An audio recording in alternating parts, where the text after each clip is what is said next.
My son-in-law called me a wedding crasher at his own reception, humiliating me in front of 300 guests. But when his boss spotted the logo on my business card, everything changed. Let me tell you what happened next, and why I'm grateful for that moment of public shame. Before we jump back in, tell us where you're tuning in from, and if this story touches you, make sure you're subscribed, because tomorrow, I've saved something extra special for you.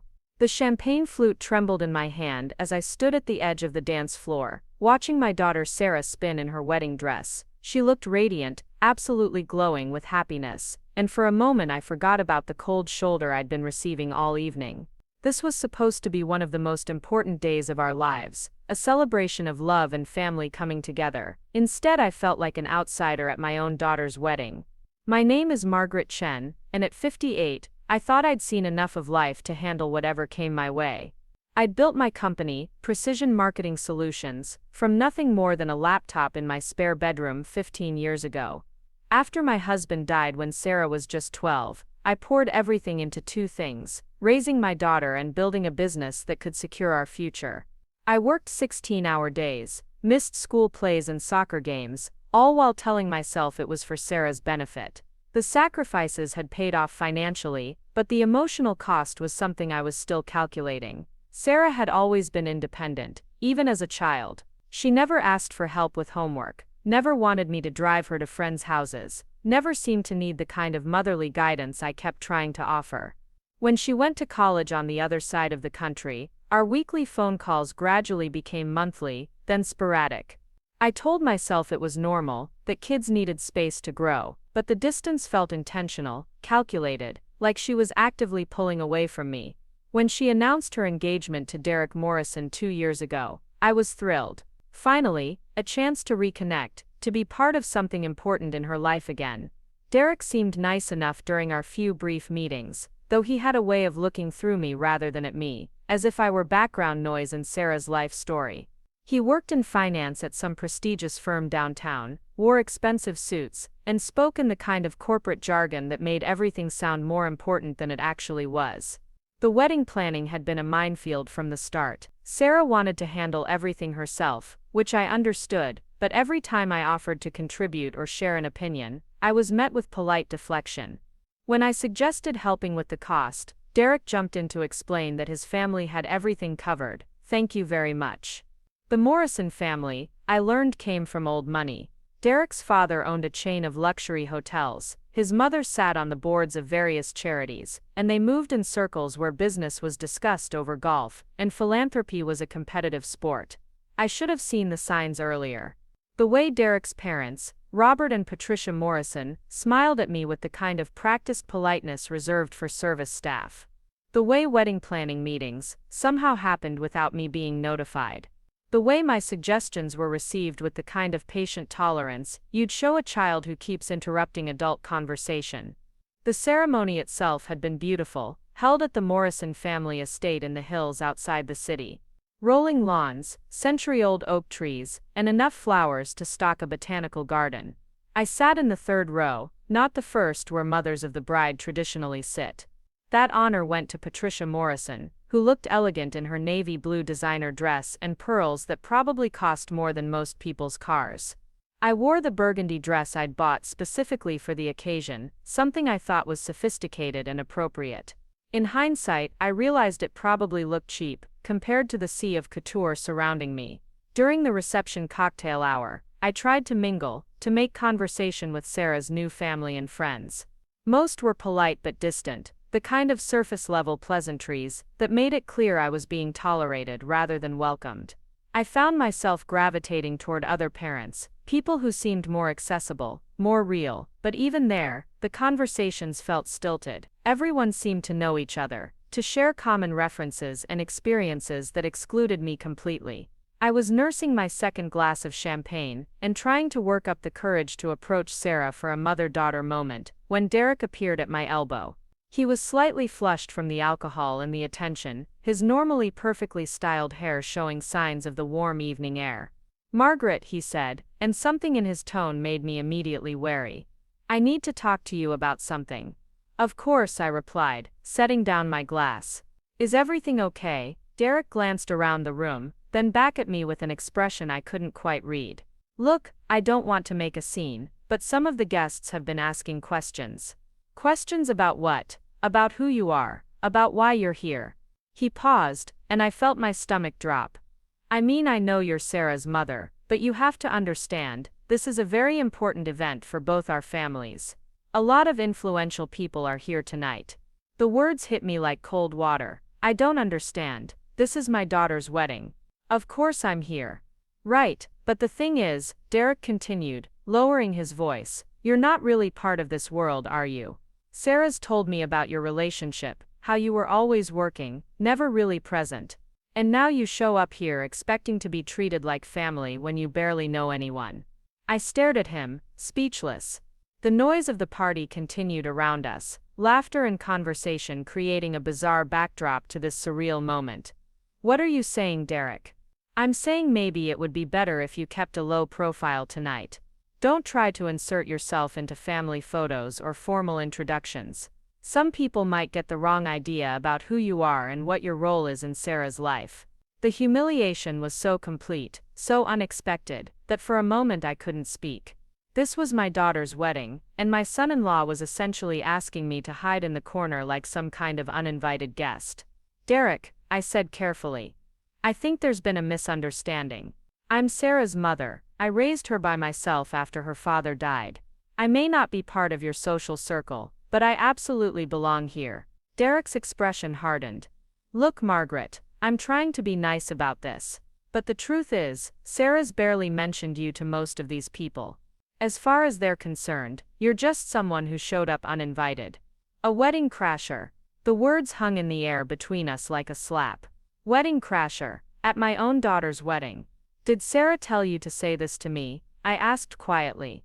Derek shifted uncomfortably. Sarah wants tonight to be perfect. She doesn't need any awkwardness or confusion. Awkwardness from her own mother being present at her wedding. From someone who's essentially a stranger trying to claim a relationship that doesn't really exist anymore. The cruelty of it took my breath away. Not just the words themselves, but the casual way Derek delivered them, as if he were commenting on the weather or the quality of the catering. I looked across the room, to where Sarah was laughing with a group of her college friends, radiant and happy, completely unaware that her husband was destroying me 20 feet away. I see, I said finally. Well, thank you for being so direct. Derek seemed relieved that I wasn't making a scene. I knew you'd understand. You're a businesswoman, right? You get how important appearances are. I nodded slowly, though inside I felt like I was crumbling. Yes, I understand perfectly. Great, so we're good. Derek smiled, the kind of smile that probably worked wonders in boardrooms and client meetings. Perfect, enjoy the party, Margaret. Just, keep things low-key. He walked away, leaving me standing alone next to a flower arrangement that probably cost more than my monthly mortgage payment. The party continued around me, but I felt completely isolated, like I was watching it all through glass. I wanted to leave immediately, to walk out with whatever dignity I had left, but something kept me rooted to that spot. Maybe it was stubbornness. Maybe it was the hope that Sarah would notice my distress and come to my defense. Maybe it was just the refusal to let Derek Morrison have the satisfaction of driving me away from my own daughter's wedding. I spent the next hour in a haze, smiling when spoken to, making appropriate responses to small talk, all while feeling like I was outside my own body watching a very bad performance. The worst part wasn't Derek's cruelty, though that was devastating enough.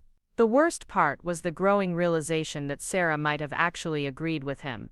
That maybe, in her mind, I really was just a wedding crasher in her life, someone who'd forfeited the right to be called family through years of choosing work over presence.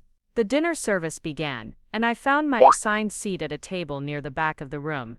Not with family, not with close friends, but with what appeared to be Derek's work colleagues and their spouses. People who were polite, but clearly had no idea who I was or why I was there. The conversation flowed around me, discussions of market trends and vacation homes and private schools for children I'd never heard of. I pushed food around my plate and tried to look engaged while my mind raced through 15 years of memories, searching for the moment when I'd lost my daughter without even realizing it. The speeches began, after dinner. Derek's father spoke eloquently about family traditions and the importance of choosing the right partner in life. Patricia Morrison offered elegant words about Sarah joining their family and how much they looked forward to welcoming her into their circle. Sarah's college roommate gave a funny, touching tribute to their friendship and adventures. And then Derek stood up with his microphone, looking handsome and confident in his perfectly tailored tuxedo. "I want to thank everyone for being here tonight," he began, his voice carrying easily across the room. "Sarah and I are overwhelmed by the love and support we've felt today. I watched my daughter's face as she looked up at her new husband, and the adoration I saw there was both beautiful and heartbreaking. She loved him completely, trusted him absolutely, which made what happened next all the more devastating. I also want to take a moment to address something," Derek continued, his tone shifting slightly. "Some of you may have noticed there's been a little confusion tonight about one of our guests." My blood turned to ice. He wouldn't, not in front of everyone. "It seems we have a wedding crasher among us," Derek said with a laugh that encouraged the audience to join him. "Someone who's been introducing herself as Sarah's mother, even though that relationship is, shall we say, more theoretical than practical." A few people laughed uncertainly. Others looked uncomfortable. Sarah's face had gone pale, and she was staring at Derek with an expression I couldn't read. "But you know what?" Derek continued. "I think we should give credit where credit's due. It takes real commitment to show up uninvited to a wedding and maintain the fiction that you belong there. So let's all raise a glass to our wedding crasher Margaret Chen, for her dedication to the performance." The room fell into an uncomfortable silence. Some people raised their glasses half-heartedly. Others pretended to examine their napkins. I felt 300 pairs of eyes on me, some curious, some pitying, some simply confused. This was it. This was the moment Derek had orchestrated, my complete and public humiliation at my own daughter's wedding. I should have stood up and left, should have walked out with whatever dignity remained intact. Instead, I sat frozen in my chair, unable to move, unable to speak, unable to do anything but absorb the magnitude of what had just happened. My son-in-law had just announced to a room full of strangers that I was a wedding crasher at my own daughter's wedding, and nobody was coming to my defense. Not Sarah, not anyone, but then something unexpected happened. From across the room, a man in his 60s with silver hair and an expensive suit stood up. He was looking directly at me with an expression of recognition and what appeared to be growing anger. "Excuse me," he said, his voice cutting through the awkward silence. "Did you just say Margaret Chen?" Derek turned toward the man, clearly surprised by the interruption. "Yes, that's right. Do you know her?" The man walked across the room, with the kind of purpose that made everyone step aside. As he got closer, I could see he was well dressed in a way that suggested serious wealth, the kind of understated elegance that Derek's family aspired to, but didn't quite achieve. He stopped directly in front of my table and extended his hand. "Miss Chen, I'm Jonathan Blackwood. I believe we've been trying to reach you for months." I took his hand automatically, confused and still reeling from Derek's public attack. "I'm sorry, I don't think we've met." "Not directly, no. But I'm the CEO of Blackwood Industries, and your company, Precision Marketing Solutions, has been recommended to us by 3 different business partners. My team has been trying to schedule a meeting with you for our upcoming product launch." The room had gone dead silent. Derek was staring at Jonathan Blackwood with an expression of growing horror, and I realized he must know exactly who this man was. Blackwood Industries was one of the largest corporations in the state, the kind of company that made headlines and influenced elections. "Your reputation precedes you, Miss Chen," Jonathan continued, his voice carrying clearly across the silent room. "I have to say, I'm shocked by what I just witnessed. In 30 years of business, I've never seen such unprofessional behavior, especially towards someone of your caliber and accomplishments." He turned to face Derek directly, and the temperature in the room seemed to drop 10 degrees. "Mr. Morrison, isn't it? I believe you work at Hartwell Financial." Derek nodded mutely, his face now completely white. "Interesting. Hartwell has been pitching for our account. In fact, I believe you were supposed to be part of the presentation team next week." Jonathan's smile was razor sharp. "We're being the operative phrase." The implications hit Derek like a physical blow. I watched him realize that his moment of cruelty toward me had just cost him what was probably the biggest career opportunity of his life. But Jonathan Blackwood wasn't finished. "Miss Chen," he said, turning back to me, "I don't know what kind of family dynamics are at play here, but I want you to know that anyone who would treat someone of your professional stature and personal character this way is not someone my company would ever do business with.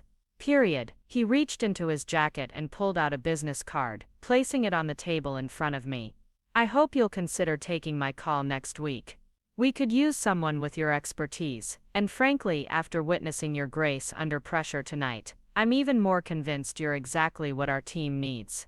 Jonathan looked around the room one more time, his gaze settling on Derek with unmistakable disgust. "Enjoy the rest of your evening, everyone. Though I suspect some of you will be having better evenings than others." With that he walked out, leaving behind a silence so complete you could hear the ice clinking in abandoned cocktail glasses. Derek stood at the front of the room, still holding his microphone, looking like a man who'd just watched his career implode in real time. The guests were staring back and forth between him and me, clearly trying to piece together what had just happened and what it meant.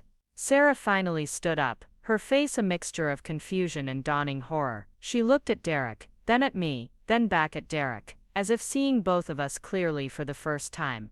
"Derek," she said quietly, but her voice carried in the silent room, "what did you just do?" And that, I realized, was the moment everything changed. Not just for Derek, not just for me, but for the entire complicated web of relationships that had brought us all to this point. The moment when the truth about who we really were, what we'd really built, and what we'd really lost finally came out into the open. I picked up Jonathan Blackwood's business card and slipped it into my purse, then stood up from my table. 300 pairs of eyes followed my movement, but for the first time all evening, I didn't feel small under their gaze. I felt tall, dignified, and for the first time in years, proud of what I'd accomplished. "Sarah," I said, walking toward my daughter, "I think we need to talk." The reckoning I'd been avoiding for 15 years was finally here, and despite everything that had just happened, despite the public humiliation and the years of distance, I found myself looking forward to it. Because for the first time in a very long time, I had nothing left to lose, and everything to gain. The question was whether Sarah was ready for the conversation we were about to have. Whether she was ready to learn about the woman her mother had become, while she was busy trying to forget where she came from.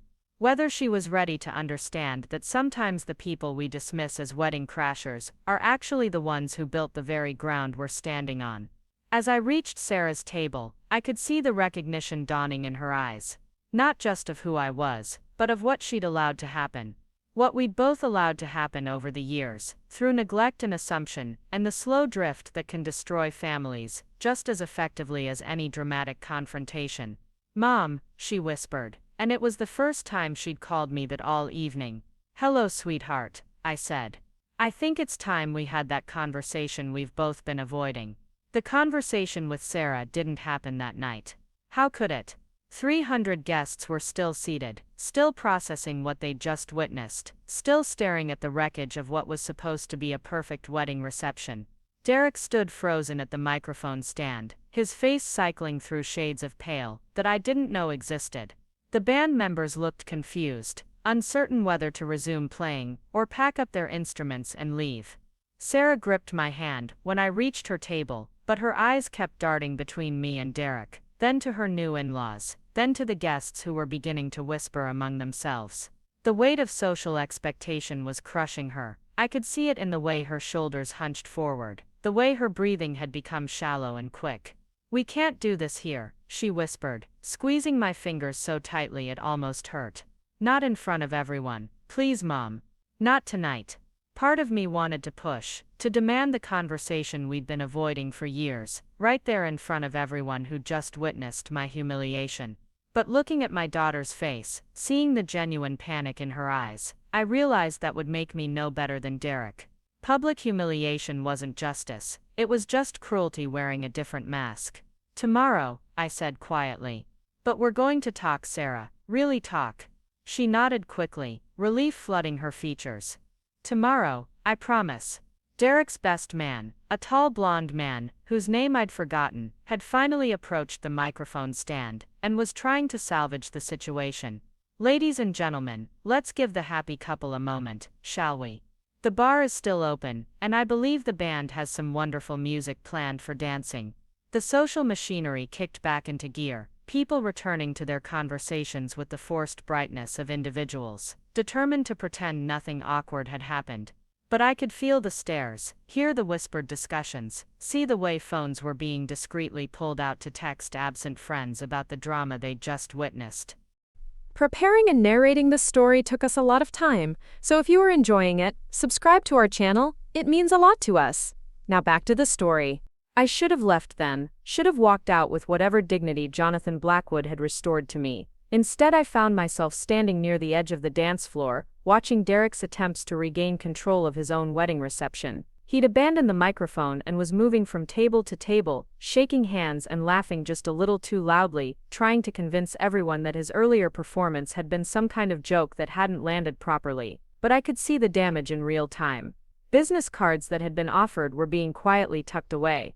Conversations that had been animated became polite and brief when Derek approached. Most damaging of all, I noticed several people discreetly excusing themselves and heading for the exits. In Derek's social circle, being associated with someone who'd just been publicly dressed down by Jonathan Blackwood was apparently social suicide. Patricia Morrison appeared at my elbow like an elegant specter, her practiced smile looking strained around the edges. "Margaret," she said, her voice carrying just enough warmth to seem genuine to anyone who might be watching. "I think perhaps we should have a private word." She didn't wait for my response, simply turned and walked toward a side door that led to what appeared to be a library or study. I followed, curious about what the Morrison matriarch could possibly want to say to me after her son had just attempted to destroy me in front of half the city's social elite. The library was everything I expected from the Morrison family home. Floor-to-ceiling bookshelves filled with leather-bound volumes that looked more decorative than functional, a mahogany desk that could have doubled as a dining table, and oil paintings of stern-faced ancestors judging us from gilded frames. Patricia closed the door behind us and turned to face me, her composure finally cracking. "This is a disaster," she said without preamble. "Do you understand what just happened out there? Your son humiliated me at my daughter's wedding and then discovered that actions have consequences." I replied, surprised by my own directness. Patricia's eyes flashed. "My son is an idiot, but that's not the point. The point is damage control. Jonathan Blackwood is one of the most influential men in this state. His opinion carries weight in circles you can't even imagine. I'm beginning to get a sense of that. Are you?" Patricia moved to the window, gazing out at the gardens where staff members were setting up additional seating for the evening's festivities. "Because if you are, then you understand that this situation needs to be managed very carefully." "Managed how?" She turned back to me, and for the first time since I'd met her, I saw genuine emotion in her eyes. "Fear. Derek's career depends on maintaining relationships with people like Blackwood. Robert's business depends on it. Our entire family's reputation is now at stake because of what happened tonight." I stared at her, processing what she was really asking. "You want me to help you clean up Derek's mess? I want you to consider that Sarah's happiness might depend on it." Patricia's voice was steady, but her hands were trembling slightly. "She loves him, Margaret. Despite his flaws, despite his poor judgment tonight, she loves him. And if his career is destroyed, if our family becomes persona non grata in the business community, what do you think that will do to their marriage?" The manipulation was subtler than Derek's direct attack, but it was manipulation nonetheless. "Appeal to my love for Sarah, make me responsible for fixing a problem I didn't create." Still, there was something in Patricia's manner that gave me pause. This wasn't the cold, dismissive woman I'd encountered during the wedding planning. This was a mother afraid for her son's future. "What exactly are you asking me to do? Call Jonathan Blackwood, tell him this was all a misunderstanding. Explain that Derek was nervous, that he spoke without thinking, that he meant no disrespect to you or your accomplishments. You want me to lie to protect the man who just called me a wedding crasher at my own daughter's wedding." Patricia's composure cracked completely. "I want you to consider that sometimes protecting our children means swallowing our pride." The words hit harder than I expected, probably because there was truth in them. How many times had I swallowed my pride over the years? How many times had I accepted Sarah's distance, her casual dismissal of my efforts to be part of her life, because I thought that was what good mothers did. "I'll think about it," I said finally. Relief flooded Patricia's face. "Thank you, I know this is asking a lot, especially after tonight." "It is asking a lot, and I haven't said yes." We returned to the reception separately, Patricia first, then me a few minutes later. The party had resumed its rhythm, but there was an underlying tension that hadn't been there before. Derek was dancing with Sarah, both of them smiling, but I could see the stress lines around my daughter's eyes. This was supposed to be the happiest day of her life, and instead she was managing a crisis created by her new husband's cruelty and arrogance. I found myself thinking about the conversation with Patricia as I watched the celebration continue around me. Was she right? Was protecting Sarah's happiness worth helping Derek escape the consequences of his actions? Or would that just enable more of the same behavior, teach him that he could be cruel without real repercussions as long as the right people cleaned up his messes? The evening dragged on with agonizing slowness. I made small talk with strangers, danced once with Robert Morrison, who seemed determined to pretend nothing had happened, and counted the minutes until I could politely excuse myself. Every interaction felt like a performance, everyone being careful not to reference the earlier drama while clearly thinking about nothing else. It was nearly midnight when I finally made my escape. Sarah hugged me goodbye with unusual intensity, whispering thank you for staying in my ear.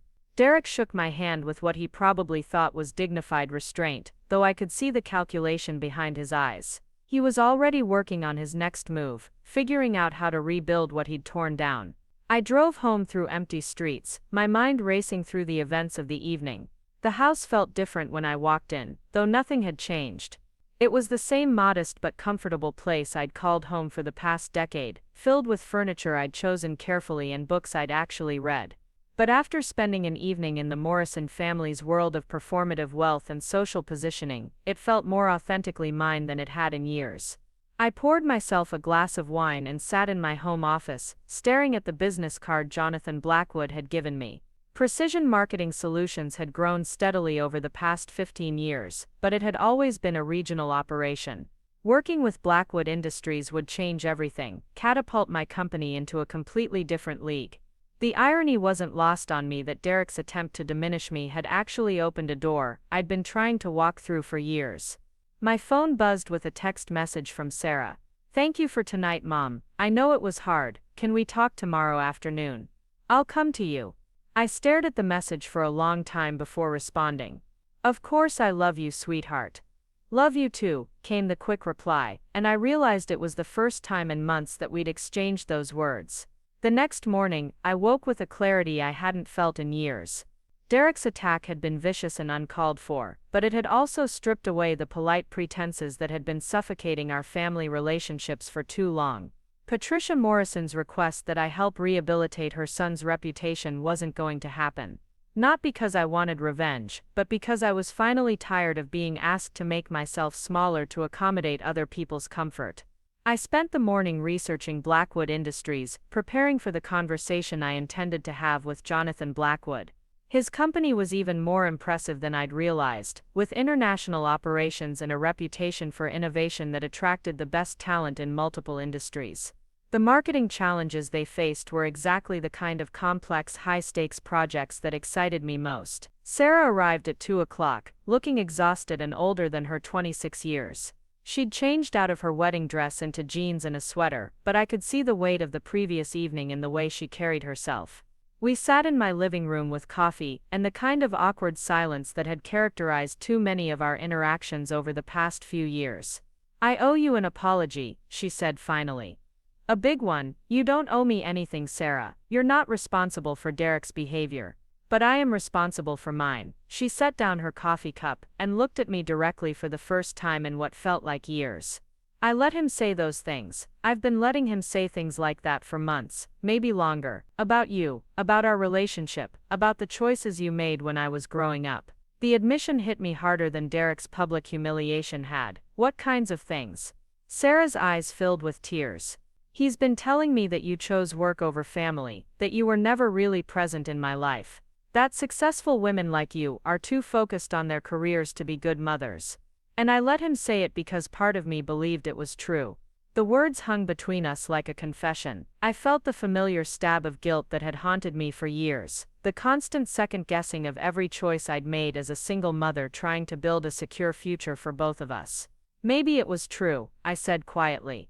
Maybe I did choose work over family too often. No, Sarah's voice was fierce, surprising me. That's what I realized last night, watching Derek try to destroy you in front of all those people. You didn't choose work over family, Mom. You chose work for family. Everything you built for us. For me. The tears came then, years of accumulated guilt and regret, and love that had been dammed up behind pride and misunderstanding. Sarah moved to sit beside me on the couch, and for the first time since she was 12 years old, she let me hold her while she cried. I've been so stupid, she whispered. So ungrateful. I let Derek's family make me ashamed of where I came from, of who you are, of what you accomplished. They made it seem like success that came from actual work wasn't as valuable as money that was inherited. The Morrison family has a different background than we do, I said carefully. That doesn't make them bad people. Maybe not all of them, but Derek. Sarah pulled back to look at me. Mom, last night wasn't the first time he's said cruel things about you. He's been doing it for months, little comments here and there about your clothes, your house, the way you talk about your business. I thought he was just nervous about fitting in with his family, but now I think he was training me to see you the way he wanted me to see you. The revelation was devastating in its implications. Derek hadn't just attacked me publicly, he'd been systematically undermining my relationship with my daughter for months, perhaps longer. And Sarah, caught between love for him and loyalty to me, had chosen to believe his version of our history rather than trust her own memories. Why didn't you tell me? Because I thought maybe he was right. Maybe I had been idealizing you, making excuses for all the times you missed school events, or worked late, or traveled for business. Maybe I was just trying to justify my own feelings of abandonment. Sarah, I took her hands, forcing her to look at me. I made mistakes. I absolutely made mistakes. There were times when I put work first when I should have put you first. But everything I did, every sacrifice I made, every late night and missed dinner and business trip, it was all for you. To make sure you had opportunities I never had, security I never had growing up. I know that now. I think I always knew it, but it was easier to believe Derek's version because it meant I didn't have to feel guilty about pulling away from you. We talked for 3 hours, unraveling years of misunderstandings and unexpressed feelings. Sarah told me about the pressure she'd felt from the Morrison family to distance herself from her middle-class background, how Derek had convinced her that success through hard work was somehow less legitimate than inherited wealth. I told her about the loneliness of building a business while raising a child alone, the constant fear that I was failing her even as I tried to secure her future. There's something else, Sarah said as the afternoon light began to fade. Derek's been having problems at work. Money problems. He's been borrowing from his parents, taking cash advances on credit cards. The wedding, this house, the lifestyle we've been maintaining, it's all been funded by debt and his parents' money. This explained a lot about Derek's desperation to impress Jonathan Blackwood, his panic when that relationship had been destroyed. How bad is it? Bad enough that Patricia called me this morning, asking if you might be willing to put in a good word with Jonathan Blackwood. Apparently Derek's job at Hartwell Financial is contingent on landing the Blackwood Industries account. The request that Patricia Morrison had made the night before suddenly seemed less like concerned mothering and more like calculated damage control. Derek hadn't just humiliated me for sport, he'd done it while his own professional life was hanging by a thread. The recklessness was staggering. What did you tell her? I told her she needed to ask you herself, and that she shouldn't expect a favorable response. Sarah's voice was steady, but I could see the effort it cost her to stand up to her new mother-in-law. Mom, I need to know, are you going to help Derek? It was the question I'd been wrestling with since Patricia's request, and sitting here with Sarah, understanding the full scope of Derek's manipulation and financial desperation, the answer became clear. No, I said simply. I'm not going to help Derek, but I am going to help you. What do you mean? I stood up and walked to my office, returning with a folder I'd been preparing since morning. I'm going to take the meeting with Jonathan Blackwood. I'm going to build the partnership between Precision Marketing Solutions and Blackwood Industries that he mentioned last night. And when I do, when my company grows to the next level, you're going to come work for me. Sarah stared at me in shock. What? You have a degree in communications and 2 years of experience in event planning. You understand brand management and client relations better than you realize. Most importantly, you understand what it means to work hard for something instead of expecting it to be handed to you. But Derek, my marriage will survive or it won't, based on who Derek really is underneath the financial pressure and social insecurity. If he loves you for who you are, he'll support your decision to work with your mother. If he loves you for what you can provide, or how you make him look, then you're better off finding that out sooner rather than later. Sarah was quiet for a long time, processing the implications of what I was offering. It wasn't just a job, it was a choice between the life she'd been trying to build with Derek and the life she could build for herself. I need to think about it, she said finally. Of course you do, take all the time you need. But even as she said it, I could see something changing in her expression. The same look she'd had as a child, when she was working through a complex problem, determined to find the right answer no matter how long it took. Derek had tried to make her ashamed of her mother's success, but sitting here now, I could see her beginning to take pride in it instead. That evening, after Sarah had gone home to face whatever conversation awaited her with Derek, I called Jonathan Blackwood's office and left a message expressing my interest in discussing the partnership he'd mentioned. I also sent a carefully crafted email outlining my company's capabilities and recent successes, attaching case studies and client testimonials that demonstrated the kind of results Blackwood Industries could expect. Then I poured myself another glass of wine and sat in my garden, watching the sunset and thinking about second chances. Derek's cruelty had been designed to diminish me, to put me in my place, and establish his dominance in the family hierarchy. Instead, it had opened a door I'd been knocking on for years and forced Sarah to examine the assumptions she'd been making about our relationship. My phone rang just as the last light was fading from the sky. It was Sarah, her voice shaky but determined. Mom, I talked to Derek. About your job offer, about everything that's been happening. He's not happy. I'm sorry to hear that, sweetheart, but how do you feel about it? There was a long pause, and when Sarah spoke again, her voice was stronger. I feel like maybe it's time I stopped letting other people decide what my life should look like. When can I start? The smile that spread across my face felt like the first genuine expression I'd worn in months. Whenever you're ready, we have a lot of work to do. After we hung up, I sat in the gathering darkness and thought about the strange way life sometimes unfolds. 24 hours ago, I'd been the wedding crasher, the inconvenient mother, trying to insert herself into a celebration where she didn't belong. Tonight I was a successful businesswoman about to expand into new markets, working alongside the daughter who was finally ready to see me for who I really was, rather than who other people had told her I should be. Derek Morrison had tried to destroy me in front of 300 people, but he'd actually given me the greatest gift possible. He'd forced the truth into the open, cleared away the polite pretenses and social expectations that had been slowly strangling my relationship with Sarah. Sometimes I realized, the worst thing that can happen to you turns out to be exactly what you needed all along. The confrontation I'd been dreading for years was finally over, and both Sarah and I had survived it. More than survived it, we'd emerged stronger and more honest with each other than we'd been since she was a child. Whatever challenges lay ahead, we'd face them together, as partners rather than strangers passing in the hallway of a relationship neither of us knew how to navigate. Derek's attempt to make me disappear had backfired spectacularly. Instead of erasing me from Sarah's life, he'd reminded her exactly why I belonged there in the first place.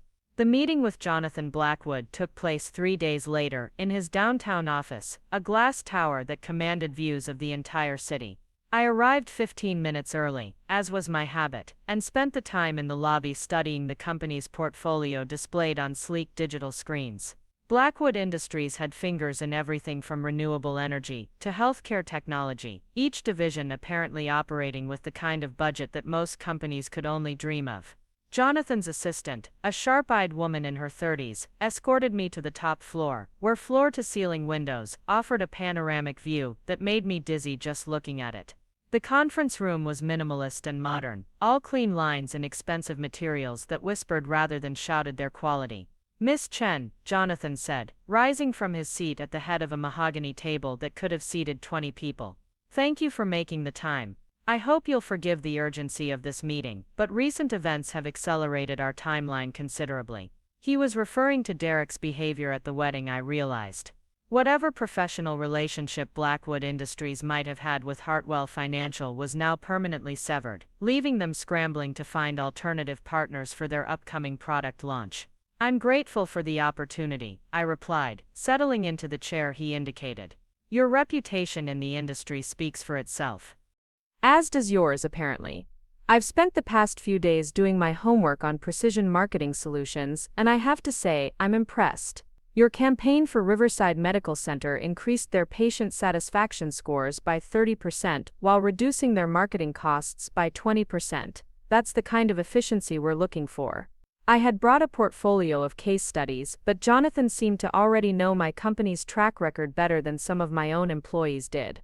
The conversation flowed easily as we discussed strategy, timelines, and the unique challenges of marketing in the healthcare technology sector. There is one thing I need to address directly, Jonathan said about an hour into our meeting. What happened at your daughter's wedding was appalling, but it also demonstrated something I value highly in business partners. You maintained your composure under attack, you didn't retaliate or create additional drama, and you handled yourself with a professionalism that speaks volumes about your character. Thank you. Though I have to admit, I was tempted to respond less professionally. Jonathan laughed, a genuine sound that transformed his serious face. I'm sure you were, but you didn't, and that tells me everything I need to know about how you'll handle the pressures that come with representing our brand. We discussed terms, timelines, and expectations for the next 2 hours. The contract they were offering was larger than anything Precision Marketing Solutions had ever handled, the kind of partnership that would require me to expand my team significantly. As we shook hands on a preliminary agreement, Jonathan mentioned something that stopped me cold. Oh, and Miss Chen, I wanted you to know that we've terminated our relationship with Hartwell Financial, permanently. What happened at the wedding was unprofessional enough, but our subsequent investigation revealed some concerning patterns in Derek Morrison's client management approach. The implication was clear. Derek's problems went deeper than just one night of poor judgment. I see. I thought you should know given the family connection. These kinds of situations can be delicate. I appreciated Jonathan's discretion in not asking for details about my relationship with Derek, but I could see the question in his eyes. How much collateral damage was this going to create within my own family? I understand completely, I said. And I want to assure you that my professional relationships operate independently of my personal ones. I never doubted that for a moment. The drive back to my office gave me time to process what had just happened. In the span of one meeting, Precision Marketing Solutions had secured the largest contract in the company's history. The partnership with Blackwood Industries would require me to hire at least 6 new employees, lease additional office space, and completely restructure my operations. It was exciting and terrifying in equal measure. Sarah was waiting in my office when I arrived, sitting in the chair across from my desk with a manila folder in her lap and an expression I couldn't quite read. How did it go? She asked before I'd even closed the door. Better than I hoped. We got the contract. Mom, that's incredible. She stood up to hug me, and I could feel some of the tension leaving her body. I'm so proud of you. Thank you, sweetheart. But I have a feeling that's not why you're here. Sarah's expression grew serious as she sat back down. Derek came home last night with some news. He's been let go from Hartwell Financial. I wasn't surprised, given what Jonathan had told me, but I tried to keep my expression neutral. I'm sorry to hear that. How is he handling it? Not well. He's convinced that you orchestrated this somehow, that you used your influence with Jonathan Blackwood to get him fired. The accusation was so absurd that I almost laughed. Sarah, I met Jonathan Blackwood for the first time at your wedding reception. I had no influence to use. I know that. But Derek doesn't want to hear logic right now. He's scared and angry, and looking for someone to blame. Sarah opened the folder in her lap and pulled out several sheets of paper. He's also been hiding something from me. Something big. She handed me what appeared to be credit card statements, bank documents, and loan applications. As I scanned through them, the scope of Derek's financial problems became clear. Credit cards maxed out at their limits, personal loans from multiple banks, even a second mortgage on a condo I didn't know they owned. Sarah, this is serious. How much debt are we talking about? Close to $400,000. Her voice was steady, but I could see her hands shaking. Most of it accumulated in the past 2 years, while we were planning the wedding and trying to keep up with his parents' lifestyle expectations. The number was staggering. No wonder Derek had been so desperate to impress Jonathan Blackwood, so willing to risk everything on one presentation. He'd been drowning financially, and losing that account had just pulled him under completely. What are you going to do? That's what I came here to talk to you about. Sarah looked at me directly, and I saw the same determination in her eyes that I remembered from her childhood when she'd made up her mind about something. I want to take that job offer. Not just because Derek lost his position, but because I need to start making my own decisions about my life, instead of letting other people make them for me. The relief I felt was overwhelming, though I tried to keep it from showing too obviously. Are you sure? This isn't the kind of decision you should make when you're angry or scared.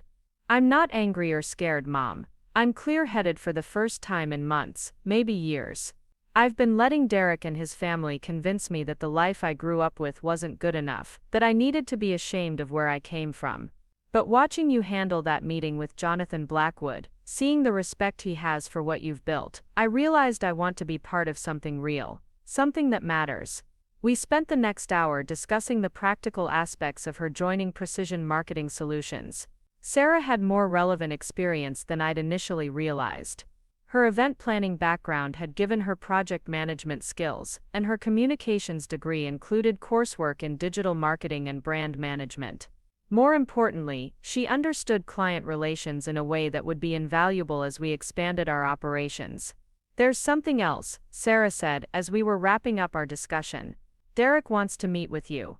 He's asked me to arrange a sit-down conversation where you can clear the air about what happened.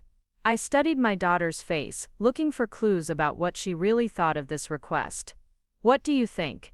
Is this Derek genuinely wanting to apologize, or is this Derek looking for a way to manipulate the situation to his advantage?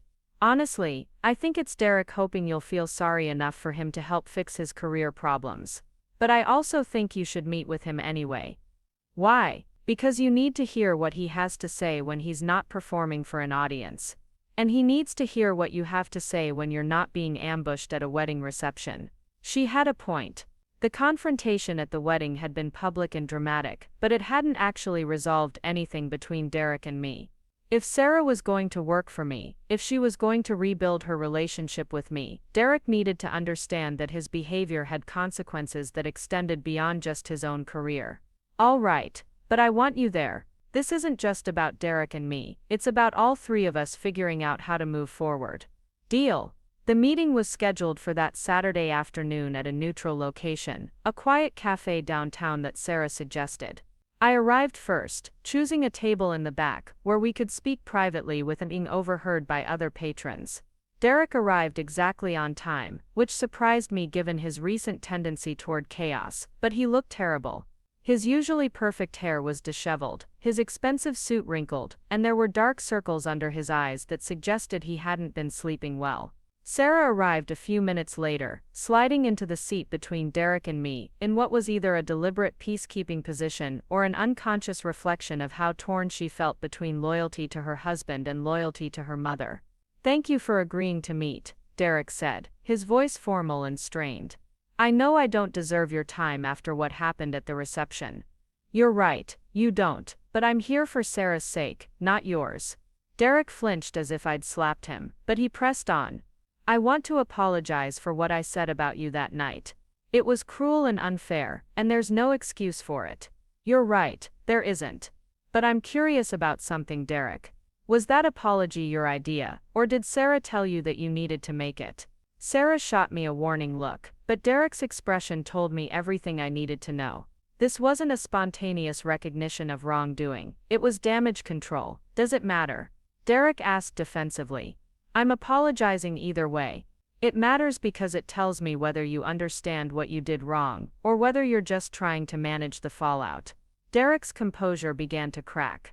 "What I understand is that my entire career has been destroyed because of one stupid comment I made when I was nervous and drunk." "No, Derek. Your career was destroyed because you chose to publicly humiliate your wife's mother at her own daughter's wedding. The man you were trying to impress happened to know who I was and what I'd accomplished, but that's not why what you did was wrong. Fine, I get it. I was an ass, and now I'm being punished for it. What do you want me to do? Grovel? Beg for forgiveness? Tell me what it's going to take to fix this. Sarah had been quiet through this exchange, but now she leaned forward, her voice sharp. Derek, stop. This isn't about fixing anything. This is supposed to be about you understanding why what you did was hurtful and wrong. I do understand that, Derek said, but his tone suggested otherwise. And I'm sorry it hurt your feelings, Margaret. But I'm also facing the complete destruction of everything I've worked for, and I need to know if there's anything you can do to help. There it was. The real reason for this meeting, the real purpose behind his carefully worded apology. Derek wasn't seeking forgiveness, he was seeking a favor. What exactly are you asking me to do? Call Jonathan Blackwood. Explain that I was having a bad night, that I'm not usually like that. Tell him I deserve a second chance. The audacity of the request was breathtaking. After everything that had happened, Derek still somehow believed that I owed him assistance in rebuilding what he'd torn down. Derek, I said slowly. Do you understand that what you did to me at the wedding wasn't just rude or inappropriate? Do you understand that you tried to destroy my reputation in front of 300 people for no reason other than your own insecurity and cruelty? I wasn't trying to destroy anything. I was just nervous about fitting in with all those successful people, and I said something stupid. You called me a wedding crasher at my own daughter's wedding. You suggested that I was lying about being Sarah's mother. You tried to convince a room full of strangers that I was some kind of con artist who didn't belong there. Derek's face reddened. Okay, yes, it was worse than I initially said, but people make mistakes when they're under pressure. This wasn't a mistake, Derek. This was a deliberate choice to try to elevate yourself by diminishing me, and now you want me to help you fix the consequences of that choice. I want you to consider what's best for your daughter. If I can't rebuild my career, if I can't find another position, what do you think that's going to do to our marriage? The manipulation was so blatant that Sarah gasped audibly. Derek was threatening the stability of his own marriage to pressure me into helping him, using Sarah's happiness as a bargaining chip. Derek Morrison, I said, my voice deadly calm, are you threatening to take your financial problems out on my daughter if I don't help resurrect your career? I'm not threatening anything, I'm just pointing out the reality of the situation. Sarah stood up so abruptly that her chair scraped loudly against the floor. That's enough. Derek, we're leaving, now. Sarah, wait. I'm just trying to be practical about this. Practical? Sarah's voice was rising, attracting attention from other patrons. You just threatened our marriage to try to manipulate my mother into helping you. How is that practical? Derek looked genuinely confused by Sarah's reaction, as if he couldn't understand why using their relationship as leverage might be problematic. I wasn't threatening anything. I was just explaining the consequences. The consequences of your actions, Derek. Consequences that you created with your behavior. Sarah gathered her purse and jacket. Mom, thank you for trying, but I think this conversation is over. As Sarah headed toward the exit, Derek grabbed my arm. Margaret, please. I'm desperate here. I don't know what else to do. I looked down at his hand on my arm, then back at his face. For the first time since I'd known him, Derek looked genuinely vulnerable rather than calculated. But vulnerability didn't excuse what he'd done, and it didn't obligate me to fix his problems. Let go of my arm, Derek. He released me immediately, and I could see him realize that he'd just made another mistake. I'm going to give you some free advice, I said, standing to follow Sarah. Stop trying to manipulate people into solving problems you created for yourself. Start taking responsibility for your choices and their consequences. And stop using my daughter's love for you as a weapon to get what you want from other people. I left Derek sitting alone at the table, staring into his coffee cup like it might contain answers to questions he wasn't even smart enough to ask. Outside, Sarah was waiting by my car, tears streaming down her face. I'm so sorry, she said, as I approached. I thought maybe if he had a chance to explain himself properly, if you could see that he was genuinely remorseful, maybe things could be different. Honey, you have nothing to apologize for. You were hoping to see the best in your husband. That's what love does. It makes us optimistic about people's capacity for growth and change. But he doesn't want to grow or change, does he? He just wants someone else to fix the mess he made. I'm afraid that's how it appears. Sarah leaned against my car, looking exhausted. What am I supposed to do now? I love him, Mom. Despite everything he's done, despite the way he's behaved, I still love him, but I can't keep pretending that love is enough if he's not willing to do the work to be better. It was the most mature thing I'd heard my daughter say in years, and also the most heartbreaking. She was facing the possibility that the man she'd married wasn't capable of being the partner she deserved, and there was nothing I could do to spare her that pain. You don't have to make any decisions today, I said gently. Take some time to think about what you really want your life to look like. Think about what kind of marriage you want to have, what kind of partner you need Derek to be, and whether he's capable of becoming that person. And if he's not, then you'll figure out what comes next. But you don't have to figure it out alone. We stood there in the afternoon sunlight, both of us processing the implications of what had just happened. Derek's inability or unwillingness to take genuine responsibility for his actions had revealed something fundamental about his character, something that couldn't be fixed with apologies or second chances. Mom, Sarah's voice was small, younger than her 26 years. Can I ask you something? Anything. Do you think I made a mistake marrying him? It was the question I'd been dreading since the engagement announcement, the one I'd hoped I'd never have to answer. Sarah was asking for my honest assessment of the man she'd chosen to spend her life with, and any answer I gave would have consequences for our relationship. I think you married the person you believed Derek could become rather than the person he actually is, I said finally. That doesn't make you naive or wrong, it makes you hopeful, but hope isn't enough to sustain a marriage if only one person is willing to do the work. Sarah nodded slowly, processing this. He's not going to change, is he? People can change, sweetheart, but they have to want to change, and they have to be willing to do the hard work that change requires. Derek seems more interested in finding someone else to blame for his problems than in examining his own behavior. Yeah, that's what I was afraid you'd say. We parted ways that afternoon with plans to meet early Monday morning to begin planning the expansion of Precision Marketing Solutions. Sarah needed time to think about her marriage and her future, and I needed time to prepare for the biggest professional challenge of my career. But as I drove home, I found myself thinking about the strange way crisis reveals character.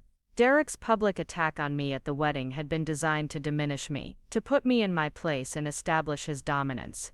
Instead, it had revealed his own insecurity and cruelty, while opening doors I'd been trying to walk through for years. More importantly, it had forced Sarah to see both Derek and me clearly for the first time in years. She was finally able to recognize the difference between the man she'd hoped to marry and the man she'd actually married. And she was finally able to see her mother not as the absent workaholic Derek had convinced her I was, but as the woman who had sacrificed everything to build a life that could provide opportunities she'd never had. The investigation phase of this whole ordeal was drawing to a close. I'd learned everything I needed to know about Derek's character, his financial situation, and his willingness to use other people's love as leverage to get what he wanted. Sarah had learned uncomfortable truths about the man she'd married and the assumptions she'd been making about our relationship. Now came the hardest part, deciding what to do with all this knowledge. Derek's career was destroyed, his marriage was hanging by a thread, and his financial problems were only going to get worse without a steady income. Sarah was facing the possibility that her marriage was built on fundamentally incompatible values and expectations. And I was about to embark on the most ambitious expansion in my company's history while trying to navigate the emotional minefield of my daughter's crumbling marriage. The resolution phase was going to be complicated, messy, and potentially heartbreaking for all of us. But for the first time in years, it was also going to be honest. No more polite pretenses, no more social expectations, no more trying to accommodate people who saw kindness as weakness and generosity as something they deserved rather than something they should appreciate. Derek Morrison had tried to destroy me in front of 300 people, but he'd actually given me the greatest gift possible. He'd forced the truth into the open, cleared away the lies and manipulation that had been slowly poisoning my relationship with Sarah. Sometimes the worst thing that happens to you turns out to be exactly what you needed all along. The question now was whether Derek would learn from his mistakes or continue doubling down on the behavior that had created his problems in the first place. Whether Sarah would find the strength to demand better for herself or continue hoping that love alone could transform someone who didn't want to be transformed.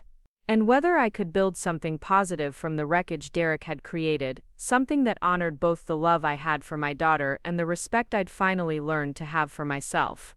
6 months later, I stood in the newly renovated offices of Precision Marketing Solutions, watching Sarah present our latest campaign proposal to a room full of executives from a major pharmaceutical company. She commanded the room with a confidence I hadn't seen since she was 12 years old, fielding questions with expertise that impressed even me. The partnership with Blackwood Industries had exceeded every expectation, leading to 3 additional major contracts and the expansion that had transformed my modest marketing firm into one of the region's most sought-after agencies. Sarah had thrown herself into the work with an intensity that both thrilled and worried me. She'd completed a crash course in digital analytics, spent weekends learning new software platforms, and stayed late every night for the first 2 months to master the complexities of our client accounts. It was as if she was trying to make up for lost time, to prove to herself and everyone else that she belonged in this world she'd chosen over the one Derek had mapped out for her. The divorce proceedings had been finalized 3 weeks earlier. Derek had contested everything, from the division of assets to Sarah's decision to return to her maiden name, but his lawyer had eventually convinced him that fighting a battle he couldn't win would only cost him more money he didn't have. The final settlement had left Sarah with modest savings and her freedom, while Derek moved back in with his parents to figure out how to rebuild his life from the ground zero he'd created for himself. "What did you think?" Sarah asked after the pharmaceutical executives had left, clearly pleased with how the presentation had gone. "I think you just landed us our biggest contract yet," I replied, and it was true. The campaign they'd approved would require us to hire 2 more full-time employees and establish a satellite office in their headquarters city. Sarah's smile was radiant, the first genuinely happy expression I'd seen from her since the wedding. "I can't believe this is my life now. 6 months ago I was planning charity luncheons and trying to pretend I cared about country club politics. Now I'm developing marketing strategies for companies that actually make a difference in people's lives. Any regrets?" She considered this seriously, which I appreciated. Sarah had learned to think before speaking over the past few months, to weigh her words and consider their implications. About the divorce? No. About taking so long to see Derek clearly, every day. About walking away from a marriage instead of fighting to save it, sometimes. Marriage is a partnership, sweetheart. It only works when both people are committed to making it work. You couldn't save something that Derek wasn't willing to protect. I know, it just feels strange to be starting over at 26, like I took a detour that cost me 2 years of my life. Or like you learned some valuable lessons about what you want and what you won't tolerate. That's not lost time, that's education. We were interrupted by my assistant buzzing in to tell us that Jonathan Blackwood was on the line. Over the past 6 months, he'd become not just a client but something approaching a friend, someone whose judgment I trusted and whose opinion I valued.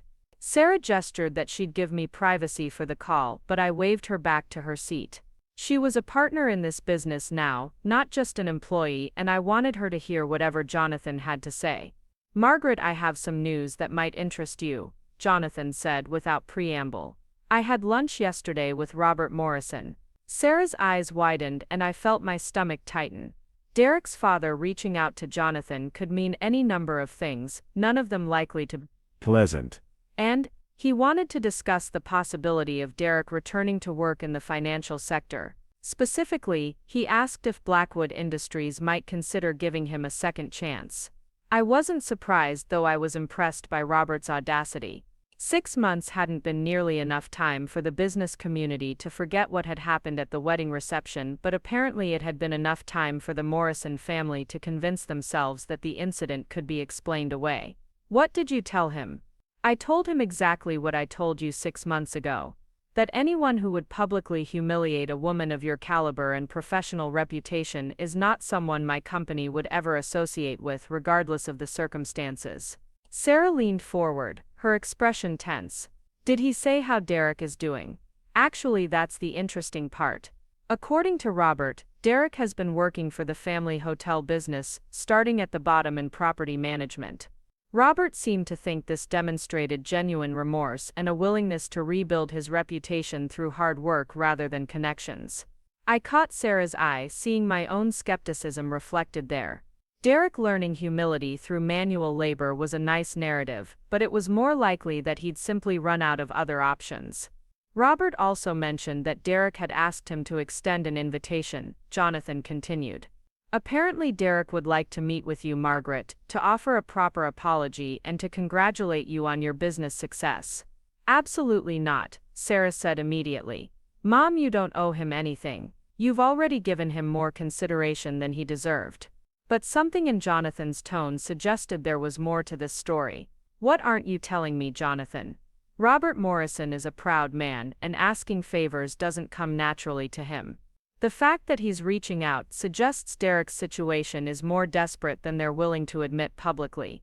I also got the impression that this wasn't entirely Derek's idea. Meaning I think Derek's parents are orchestrating this reconciliation attempt because they believe repairing his relationship with you might somehow rehabilitate his professional reputation. Sarah stood up and began pacing, a habit she'd developed when she was processing complicated information. So this isn't about Derek actually wanting to apologize. This is about the Morrison family trying to use Mom's success to rebuild Derek's career. That would be my assessment, yes. I found myself thinking about the man Derek had revealed himself to be during our confrontation at the coffee shop 6 months earlier. Someone who saw relationships as transactions, who believed other people existed to solve problems he created for himself. Nothing Jonathan was telling me suggested that fundamental worldview had changed. Jonathan, did Robert say anything specific about what Derek hoped to accomplish with this meeting? He mentioned that Derek had some ideas for how your companies might work together, given your respective areas of expertise. There it was. Derek wasn't seeking forgiveness or offering genuine apologies. He was proposing a business partnership, trying to leverage my success to resurrect his own career. The audacity was breathtaking, but it was also entirely consistent with everything I'd learned about his character. Mom, you're not seriously considering this, are you? Sarah asked, stopping her pacing to look at me directly. I'm considering it, but probably not for the reasons Derek hopes.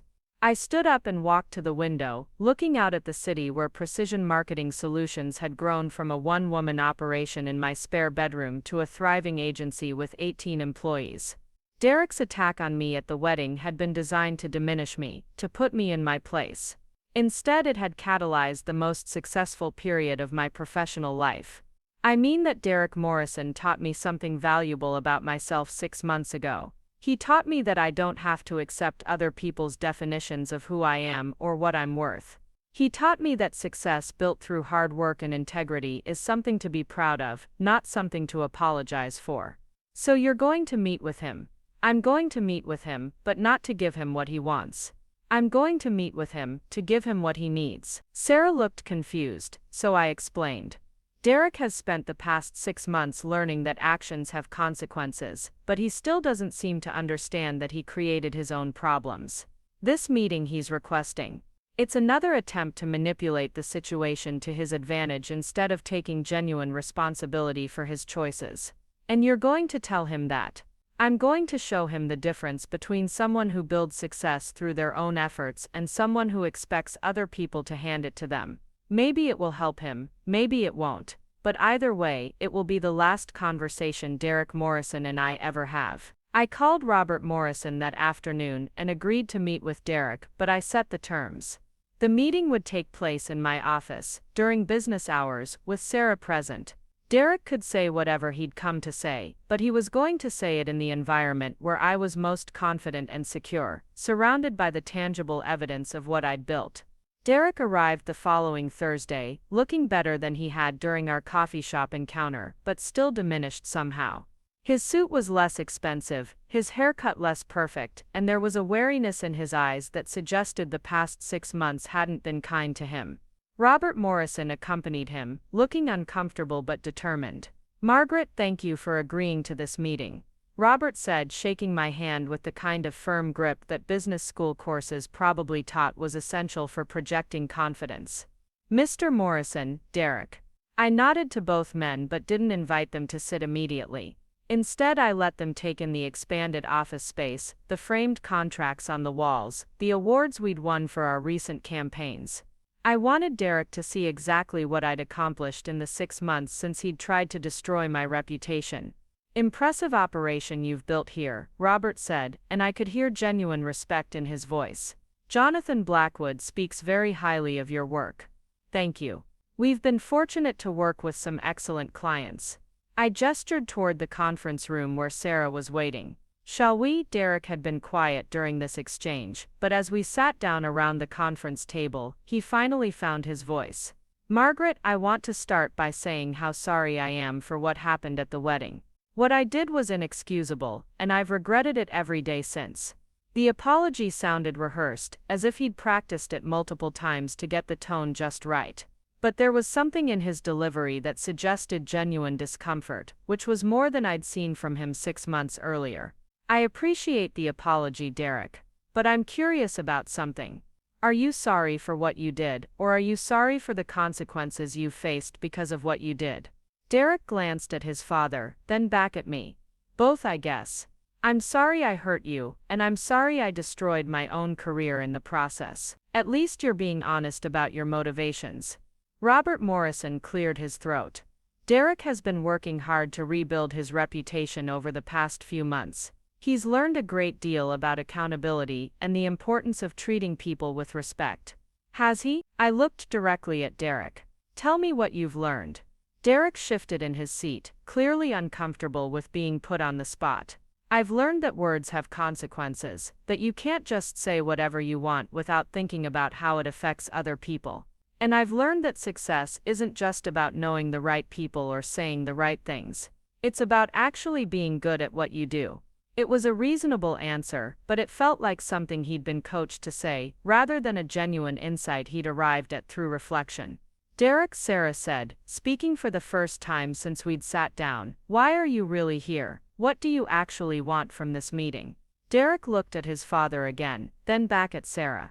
For the first time since he'd arrived, his carefully constructed facade cracked slightly.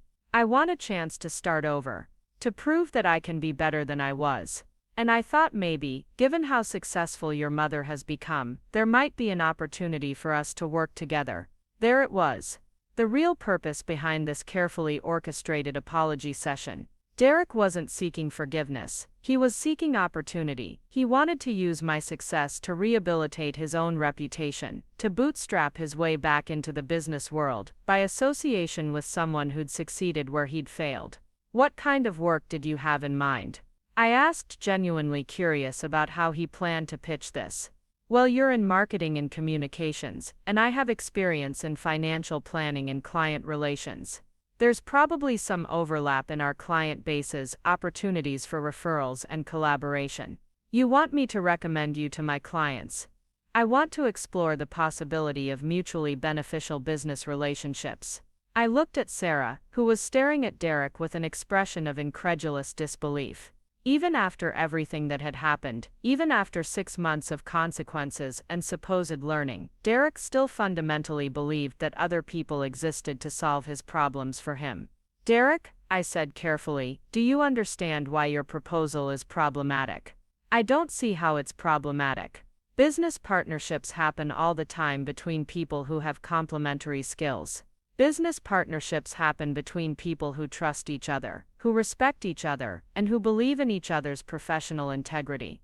6 months ago, you publicly declared that I was a fraud and a wedding crasher. Now you want me to stake my reputation on yours by referring my clients to you." Derek's face reddened. "I apologized for that.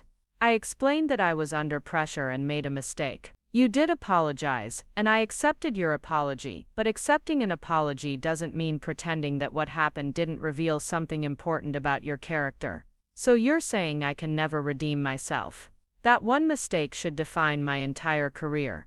"I'm saying that redemption is something you earn through your actions, not something you negotiate through meetings with people you've wronged." Robert Morrison leaned forward.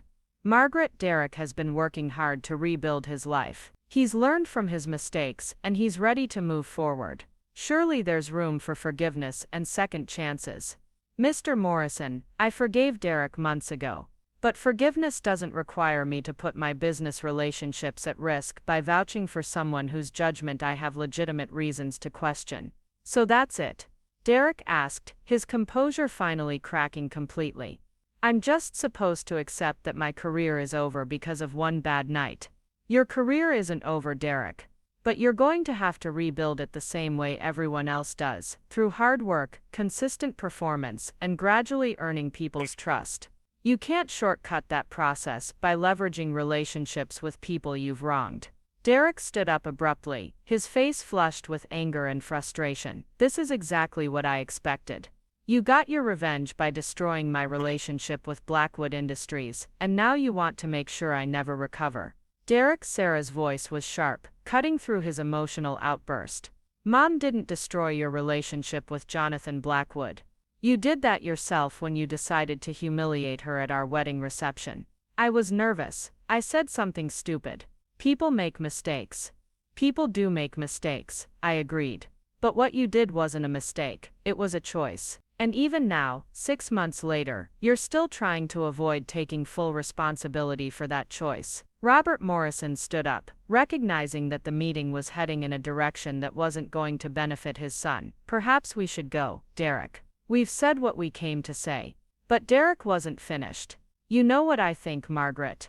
I think you're enjoying this. I think you like having power over me, like being able to punish me for making you feel bad about yourself. The accusation hung in the air like a challenge. For a moment I considered responding emotionally, defending myself against the implication that I was motivated by petty revenge. Then I realized that Derek's outburst had actually given me the perfect opportunity to demonstrate the difference between his approach to conflict and mine.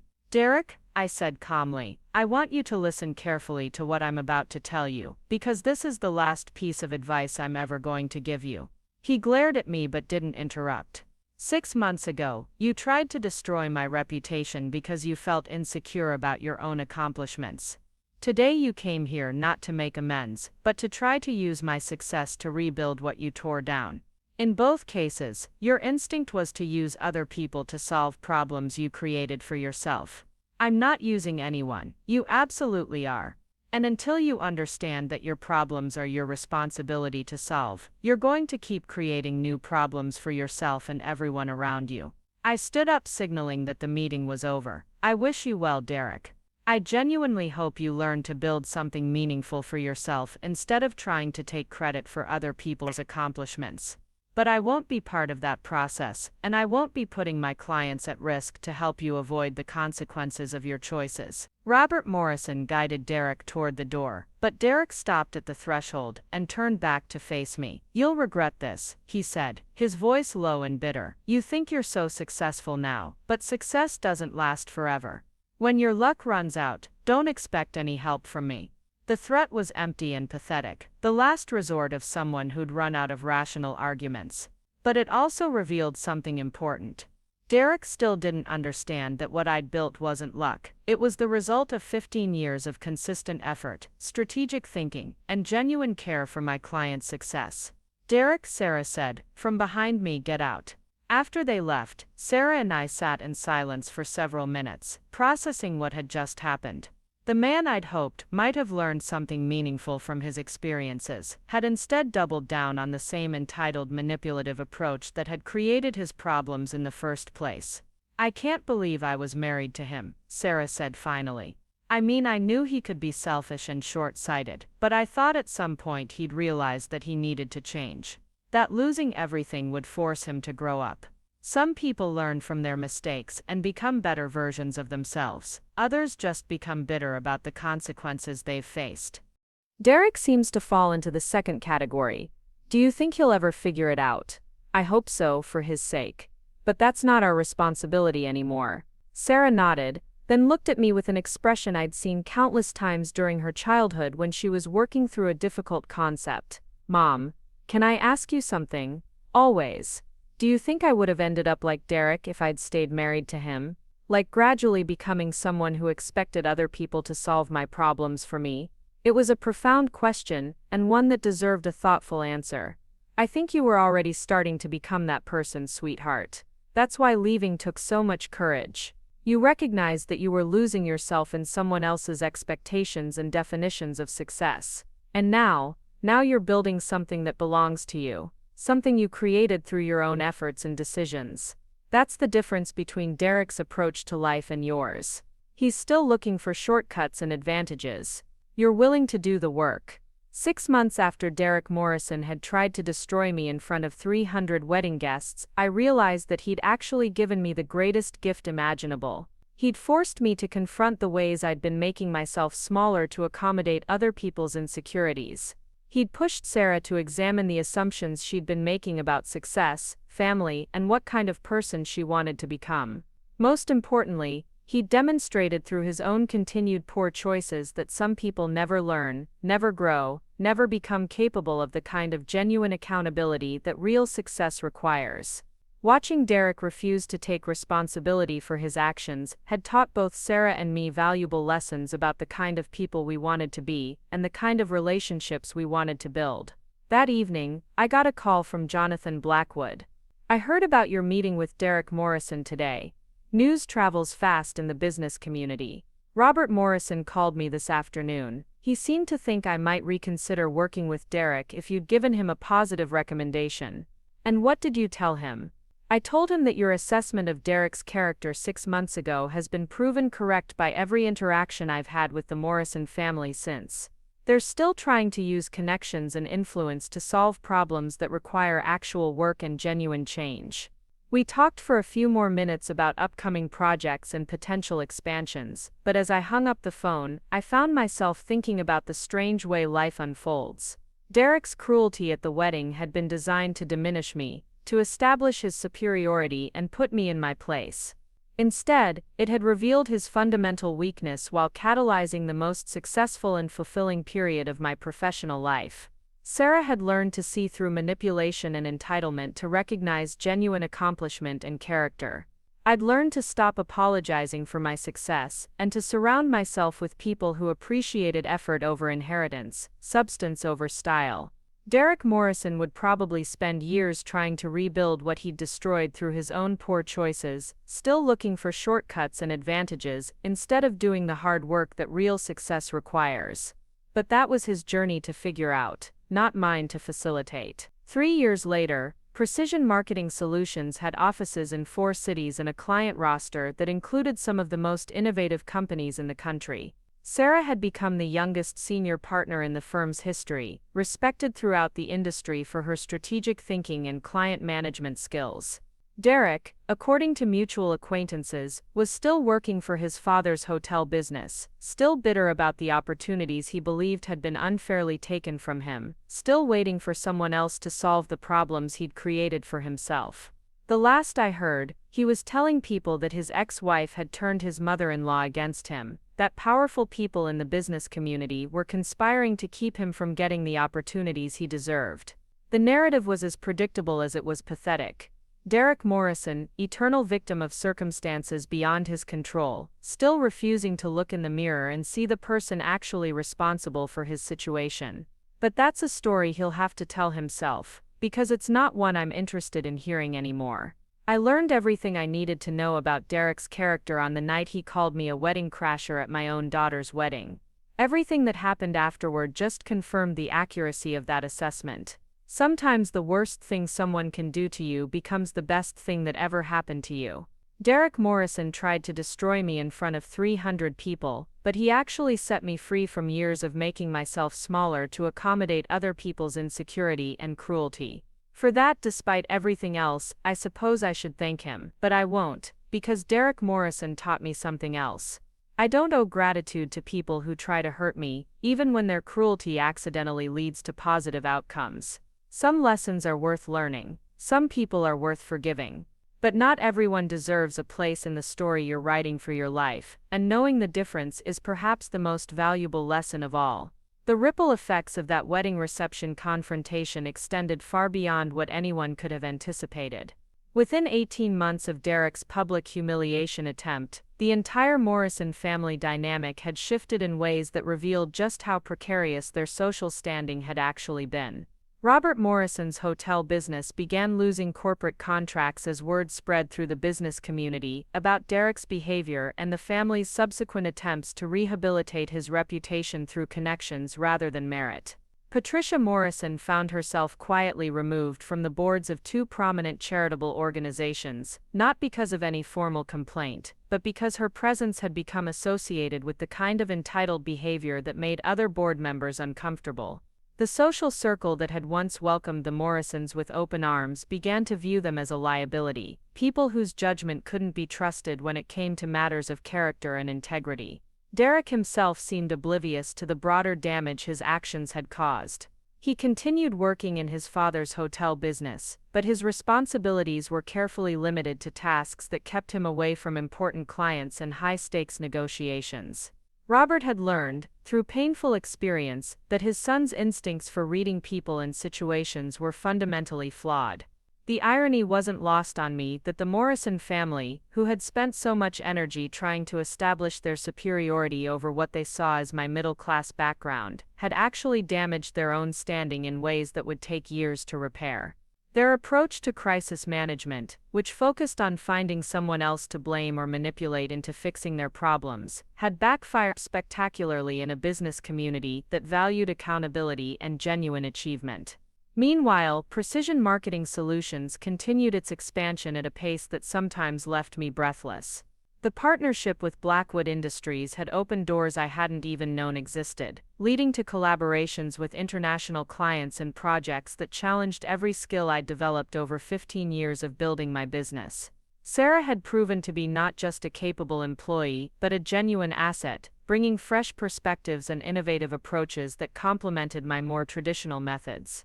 Our mother-daughter working relationship had its challenging moments, of course. Sarah sometimes pushed for aggressive strategies that made me nervous, while I occasionally held back on opportunities that she thought we should pursue more boldly. But these disagreements felt healthy, productive, like the kind of creative tension that leads to better outcomes rather than the toxic dynamics that had characterized Derek's approach to conflict. The most surprising development came when Jonathan Blackwood approached us about a joint venture that would essentially create a new division of his company focused on strategic marketing and communications. The proposal would make Precision Marketing Solutions a subsidiary of Blackwood Industries while allowing us to maintain operational independence and creative control. "It's unprecedented," Jonathan explained during a dinner meeting at his private club. "We've never acquired a marketing firm before, but your track record with our campaigns has been so exceptional that we want to ensure we have permanent access to your expertise." Sarah and I had discussed the possibility of acquisition offers as our success had grown, but we'd assumed they would come from other marketing agencies or consulting firms. The idea of becoming part of a larger corporation was both exciting and terrifying. "What would this mean for our other clients?" Sarah asked, demonstrating the kind of strategic thinking that made me proud of how she'd developed professionally. "You'd continue serving them exactly as you do now. We're not looking to restrict your client base or change your operational methods. We simply want to formalize a relationship that's already been incredibly beneficial for both organizations." The financial terms Jonathan proposed were generous beyond anything I'd imagined when I started Precision Marketing Solutions in my spare bedroom. The deal would set Sarah and me up for life, while allowing us to continue doing work we genuinely loved with resources we'd never had access to as an independent firm. "I need to ask you something directly, Jonathan," I said. "Is this offer related in any way to what happened with Derek Morrison? Are you trying to help us as some kind of compensation for that situation?" Jonathan's laugh was genuine and reassuring. "Margaret, if I made business decisions based on personal sympathy, I'd have been bankrupt years ago. This offer is based on your performance, your results, and your potential value to our organization. The Derek Morrison situation demonstrated your character under pressure, which is certainly relevant to our assessment, but it's not the foundation of our interest." We spent 3 weeks reviewing the terms, consulting with lawyers, and discussing the implications for our employees and existing clients. In the end, the decision felt obvious. The acquisition would provide security and resources while preserving the autonomy that had made our work satisfying. The announcement of the acquisition generated significant attention in the business press, with several articles noting the unusual trajectory that had led from a wedding reception confrontation to a major corporate partnership. One journalist even tracked down Derek for a comment, though his response was predictably bitter and self-serving. "It's interesting how some people benefit from destroying other people's reputations," Derek was quoted as saying. "I'm sure there are business practices involved that wouldn't look good under close examination." The implication was clear. Derek was suggesting that our success was somehow illegitimate, the result of underhanded tactics rather than genuine achievement. It was exactly the kind of response I'd expected from someone who still couldn't accept responsibility for his own failures. Sarah showed me the article on a Monday morning, her expression a mixture of anger and disgust. "He's never going to learn, is he?" "Probably not. But that's not our problem anymore. It just makes me so angry that he's trying to diminish what you've accomplished." "What we've accomplished? Let him try. Anyone who matters in the business community knows the quality of our work." Derek's opinions carry about as much weight as his professional recommendations at this point.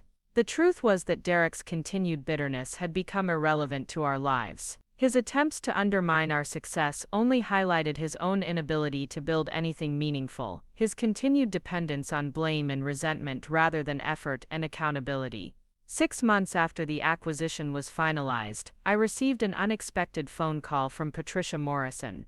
I almost didn't take it, but curiosity got the better of me. "Margaret, I hope you'll forgive me for calling," she said, her voice lacking the confident authority I remembered from our previous interactions. "I wanted to speak with you about Derek." "Mrs. Morrison, I think we've said everything that needs to be said on that subject. Please just hear me out. Derek is struggling more than we've admitted publicly. The past 2 years have been very difficult for him, and I'm worried about his mental health." I felt a flicker of something that might have been sympathy, but it was quickly overwhelmed by wariness. Patricia Morrison asking for my help with Derek felt like another manipulation, another attempt to use my success to solve problems the Morrison family had created for themselves. "What exactly are you asking me to do?" "Nothing dramatic, just perhaps a phone call, letting him know that you don't hold grudges, that you wish him well. Derek has convinced himself that you're actively working against him, that your success somehow comes at his expense. It's become an obsession that's preventing him from moving forward with his life." The request was simultaneously reasonable and absurd. On one hand, Derek's mental health was a legitimate concern that deserved compassion. On the other hand, the idea that I was responsible for helping him overcome delusions of his own making was exactly the kind of thinking that had created his problems in the first place. Mrs. Morrison, Derek's belief that I'm somehow responsible for his professional difficulties is not based in reality. I've had no contact with him except for the meetings he requested, and I've never spoken negatively about him to anyone in the business community. I know that, and Robert knows that. But Derek doesn't seem able to accept it. Then Derek needs professional help from a therapist, not a phone call from me. My involvement in his recovery would actually be counterproductive, because it would reinforce his belief that I have power over his life that I don't actually have. Patricia was quiet for a long moment, and when she spoke again, her voice was heavy with defeat. "You're probably right, I just don't know what else to do. Be his mother, support him in getting the professional help he needs, but don't ask the people he's wronged to participate in his healing process. That's not how recovery works." After I hung up, I found myself thinking about the strange psychology of people like Derek Morrison. His inability to accept responsibility for his own choices had created a feedback loop, where every consequence of his behavior became evidence of some external conspiracy against him. The more his life suffered from his poor decisions, the more convinced he became that someone else was to blame. It was a pattern I'd seen before in other contexts, the way some people become so invested in their victim narrative that they can't recognize their own agency in creating their circumstances. Derek had convinced himself that his problems were the result of my vindictive nature rather than his own cruel behavior, which meant he would never do the self-examination necessary to change. Sarah and I discussed Patricia's call that evening over dinner at my house, something that had become a weekly tradition since she'd started working with me. Do you think Derek is actually struggling with mental health issues, or is this just another manipulation? She asked. Both probably. I think Derek is genuinely suffering, but I also think his mother is trying to use that suffering to guilt me into helping him. The two things aren't mutually exclusive. It's hard to feel sorry for someone who's never shown genuine remorse for the hurt they've caused. You don't have to feel sorry for him, sweetheart, but you also don't have to hate him. Derek Morrison is a cautionary tale about what happens when people refuse to take responsibility for their choices, but he's not worth the emotional energy that hatred requires. How do you do that? How do you just let go of anger towards someone who tried to destroy you? It was a question I'd been wrestling with myself, and I wasn't sure I had a complete answer. I think it's partly about understanding that Derek's behavior said nothing about my worth and everything about his character. His attack on me was about his insecurities, not my failings. Once I really internalized that, the anger began to feel unnecessary. And partly it's about recognizing that success really is the best revenge. Derek wanted to diminish me, to make me feel small and irrelevant. Instead, his behavior catalyzed the most successful period of my professional life. Every contract we sign, every client we help, every award we win, is proof that his assessment of my worth was completely wrong. 3 years after Derek's wedding reception attack, I could honestly say that I rarely thought about him unless someone else brought him up. His name occasionally appeared in business publications, usually in contexts that confirmed his continued struggles with accountability and professional growth. But these mentions felt distant, like reading about a stranger's problems rather than engaging with ongoing drama in my own life. The transformation in my relationship with Sarah had been the most rewarding outcome of the entire experience. Working together had given us opportunities to appreciate each other's strengths and navigate each other's weaknesses in ways that our previous mother-daughter interactions had never allowed. Sarah had proven herself to be creative, strategic, and reliable, while I'd learned to trust her judgment and give her space to develop her own professional identity. Do you ever miss being married? I asked Sarah one evening as we were reviewing quarterly reports in my office. She looked up from her laptop, considering the question seriously. I miss some aspects of it. I miss having someone to share daily experiences with, someone who's invested in my success and happiness. But I don't miss the constant stress of trying to live up to impossible expectations or pretending to be someone I'm not. Do you think you'll marry again someday? Maybe. But if I do, it will be to someone who appreciates who I actually am, rather than someone who wants to transform me into their ideal of what a wife should be. That sounds wise. You taught me that. Not through lectures or advice, but through example. Watching you build this business, watching you handle Derek's attacks with dignity, watching you refuse to make yourself smaller to accommodate other people's insecurities. I learned what self-respect looks like by watching you practice it. The conversation reminded me of something I'd realized during the darkest moments of the wedding reception confrontation. The people who try to diminish you are often revealing their own fears about being diminished themselves. Derek's attack on me had been driven by his terror that my success somehow made his failures more visible, his worry that associating with someone from a different social background would damage his standing with people he was desperate to impress. But that kind of thinking required viewing success as a zero-sum game, where one person's achievements necessarily detracted from everyone else's opportunities. It was a fundamentally scarcity-based mindset that led to the kind of cruel behavior Derek had exhibited, the belief that other people needed to fail in order for him to succeed. The alternative approach, the one that had guided my business practices and personal relationships, was based on abundance. The idea that success was expandable, that helping other people achieve their goals, often created opportunities for mutual benefit, rather than competition for limited resources. This philosophical difference explained why Derek continued to struggle, while Sarah and I thrived in our professional partnership. Derek saw relationships as transactions where someone always had to lose, while we've learned to create value through collaboration and mutual support. The final piece of closure in the Derek Morrison saga came unexpectedly, through a chance encounter at a professional conference, 2 years after our last direct contact.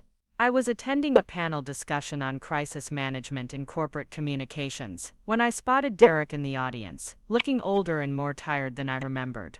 He approached me during the break between sessions, his manner more subdued than I'd ever seen it. Margaret, I wasn't sure you'd be willing to speak with me. Hello, Derek. What can I do for you? I wanted to thank you, actually, for refusing to help me when I asked, for forcing me to figure things out on my own. I studied his face, looking for signs of manipulation or calculation, but saw only weariness and what appeared to be genuine humility. I don't understand.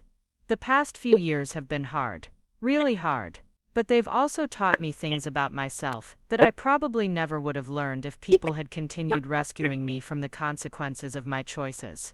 Such as the fact that I spent most of my adult life expecting other people to solve my problems for me. My parents, Sarah, you colleagues, anyone who seemed capable of making my life easier. It never occurred to me that this approach was preventing me from developing the skills I needed to be genuinely successful. This was the most self-aware I'd ever heard Derek sound, and it caught me off guard. What changed? Therapy. Mostly. And hitting rock bottom financially. When you have to choose between pride and survival, pride loses every time. We talked for another 10 minutes, a conversation that felt more honest and productive than any interaction we'd had during his marriage to Sarah. Derek described his work with a therapist who'd helped him recognize patterns of manipulation and entitlement that had dominated his relationships. He talked about the humbling experience of rebuilding his career from entry-level positions, learning skills he should have developed years earlier. I know this doesn't fix what I did to you, he said as our conversation wound down. I know I can't undo the hurt I caused, or take back the things I said, but I wanted you to know that I understand now why you couldn't help me. I wasn't ready to be helped. And now I'm learning to help myself. It's slower and harder than I expected, but it feels more sustainable than anything I built before. When Derek walked away, I felt something I hadn't expected, genuine hope for his future. Not because I'd forgiven him, exactly, but because he'd finally demonstrated the kind of accountability that made growth possible. Sarah was fascinated when I told her about the encounter. Do you believe he's really changed? I believe he's started to change. Whether he continues that process or reverts to old patterns will depend on choices he makes every day going forward. Would you ever consider working with him professionally if he proved himself over time? No, but not because I hold grudges. It's because some relationships can't be rebuilt, no matter how much personal growth occurs. Derek and I have too much history for a professional partnership to work, even if he becomes the most accountable person in the world. That seems fair. It is fair. One of the hardest lessons adults have to learn is that genuine change doesn't entitle you to restoration of all the relationships you damaged before that change occurred. Derek's growth is valuable for its own sake, not because it earns him access to opportunities he forfeited through his previous behavior. Looking back now, I can see that Derek Morrison's attack on me at the wedding reception was a catalyst for positive changes I might never have made otherwise. His cruelty forced me to examine ways I'd been diminishing myself to accommodate other people's comfort. His manipulation of Sarah opened her eyes to patterns she might otherwise have accepted indefinitely. Most importantly, his behavior demonstrated the difference between people who take responsibility for their choices and people who spend their energy looking for someone else to blame. That distinction has guided every hiring decision, every partnership opportunity, and every personal relationship I've formed since. The wedding crasher incident, as I've come to think of it, taught me that sometimes the worst thing someone can do to you becomes the foundation for the best thing that ever happens to you. Derek intended to humiliate and diminish me, but he actually freed me from years of apologizing for my success and accommodating people who saw my achievements as somehow threatening to their own self-worth. For that unintended gift, I suppose I should be grateful. But gratitude toward people who try to harm you isn't required, even when their cruelty accidentally leads to positive outcomes. Some lessons are worth learning, some people are worth forgiving, but not everyone deserves a place in the story you're writing for your life. Up next, you've got 2 more standout stories, right on your screen. If this one hit the mark, you won't want to pass these up. Just click and check them out.